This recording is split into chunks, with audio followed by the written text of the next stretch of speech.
when we're raising capital for a fund that's real estate related, like we're buying real estate for our stuff, we have certain compliances, which I think everybody here is pretty familiar with. They have the Reg D exemptions that we primarily rely on, the Securities Act of 1933. But when you start doing fund of funds, Michael, can you explain a little bit about all the other regulatory bodies that come into play? Because now you're not buying real estate, but you're actually buying basically shares in another company or membership. You're buying securities, right? Yeah, yeah, totally. So I'm going to try to make this as exciting as possible. But, basically there's three laws, three main laws that apply to funds, including kind of real estate funds. So the first one is the Securities Act. So that's the one that you guys are probably familiar with. That's the one that you just mentioned. That's the Regulation D thing.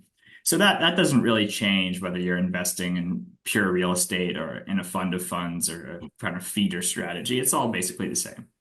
There's two other laws which private equity funds, venture funds, etc. deal with all the time, but real estate funds typically just kind of ignore these laws because they don't really apply to you. And the reason is these two laws, which are the Investment Company Act and the Investment Advisors Act, both of 1940, they apply if you're pooling money to buy securities. And just to be clear, that applies whether you're pooling money to buy a bunch of different types of securities, or even if you're just pooling money to buy one thing, like an SPV4 securities.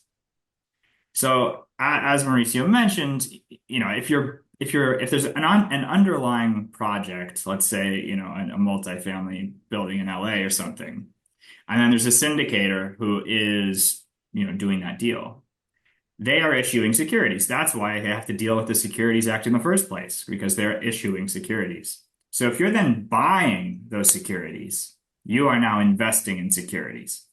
And so the point here essentially is if you're buying anything other than really just real estate, you're probably going to have to deal with these laws. And so there's a couple examples. One is just straight up you're buying normal LP interest in a syndication.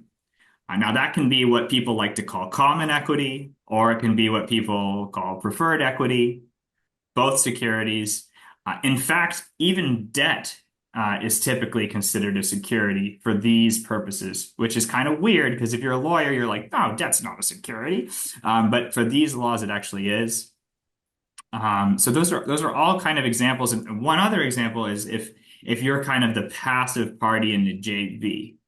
That analysis gets kind of squirrely and it's a bit more gray area. But if you're basically the passive interest in a two-party JV, you're probably also investing in securities. So if you enjoyed this clip and you want to see the entire episode, click here. And if you want to see other videos similar to this, click here.